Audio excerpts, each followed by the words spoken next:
Pentonville Prison, built in 1842, is considered to be the model Victorian prison. Built as a prototype, and designed to be tried out before other prisons like it were built, it cost around £85,000, a staggering sum for the time. Modern prisons have a similar design, and it influenced prison design in Britain and the United States. Pentonville was originally designed to hold up to 520 prisoners, each with individual cells. There's a central area that could be watched by wardens, and 5 wings coming off the centre, like spokes on a bike wheel. The design was effective for keeping things hygienic and organised, which gave the prisoners better chance to reform. Pentonville used new Victorian building technologies. Large windows provided the prisoners with natural light. Advanced for the time, it had a heating system and ventilation, while each cell had piped water, a toilet and a sink for washing.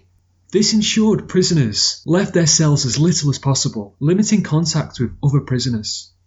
Pentonville, like all Victorian prisons, followed the separate system introduced by the 1839 Prisons Act. Prisoners were kept in cells for up to 23 hours a day. They would eat, sleep, wash and use the toilet in their cells in a state of solitary confinement. The walls of each individual cell were thick to stop prisoners communicating with each other, meaning they were kept separate day and night.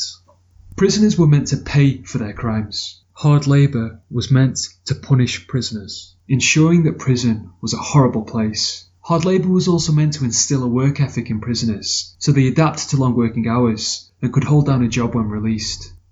Prisoners were made to carry out hard labour, repetitive and exhausting work, such as turning the crank. Many prisoners had a device known as a crank in their cell. Prisoners were expected to turn the crank handle up to 10,000 times a day. This was a completely pointless task. Turning the crank did nothing apart from count the amount of repetitions a prisoner made, so the number could be checked by wardens. Wardens could tighten a screw in the crank to make it harder to turn as a further punishment. This led to wardens being nicknamed screws. Prisoners also carried out oakum picking. This involved untying old navy rope so it could be remade into new rope and used again. Again, this was tiring and boring work, meant to punish the prisoner. Later on, the treadmill was used as a common form of hard labour. Prisoners walked the wheel for up to 8-hour shifts, climbing the equivalent of 2.5 kilometres during each shift. The 1865 Prisons Act introduced a uniform standard of punishment which further emphasised retribution as the purpose of Victorian prisons. In 1862, crime waves like the garrotting crisis saw the Victorian public demand that prisons were made even tougher. Garrotting involved sneaking up to a victim and strangling them from behind with a wire so they could be robbed. In 1862, an MP was garrotted near the Houses of Parliament. Newspapers stirred up an outcry and blamed newly released prisoners for the so-called garrotting crisis. This led to the 1865 Prisons Act, which introduced the silent system to Victorian prisons. Under the silent system, prisoners were prevented from communicating with each other. When prisoners were allowed out of their cells, they usually had to wear face masks, which meant that they could not recognise each other, and it made talking difficult. Prisoners who broke the silence were punished with whipping or forced to eat a diet of bread and water.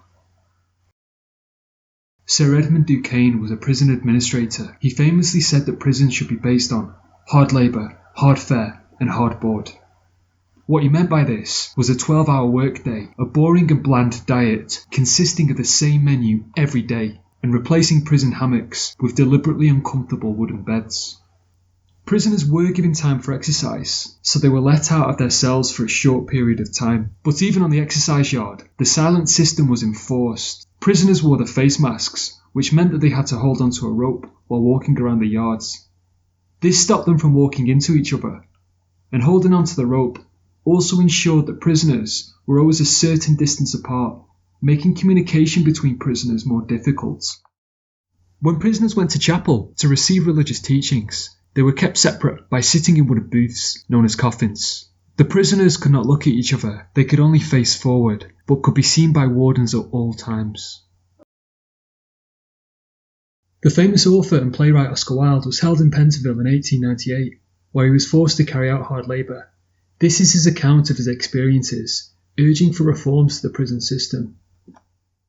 Deprived of books, of all human conversation, isolated from every humane and humanising influence, condemned to eternal silence, treated like an unintelligent animal. The wretched man who is confined in an English prison can hardly escape becoming insane. While the Victorian prisons were, in a lot of ways, an improvement over older prisons, Wilde's account clearly urged for further changes to the prison system in Britain, a process that would be continued in the following centuries. Victorian prisons were successful. They provided an alternative punishment. They were not as dirty or dangerous as the previous prisons. They were seen as a system that worked. The Victorian public saw it as harsh, and that was the purpose. Keeping prisoners isolated helped them rehabilitate. There were failures. The Victorians took the deterrent to extremes. Isolation and no social contact had a terrible effect on prisoners' mental health. In the first 8 years of Pentonville, 22 prisoners suffered from psychosis, 26 had nervous breakdowns, and 3 committed suicide. These new types of prisons were expensive to build and run. A lot of money was spent on providing individual prisoners cells and enforcing a separate and silent system.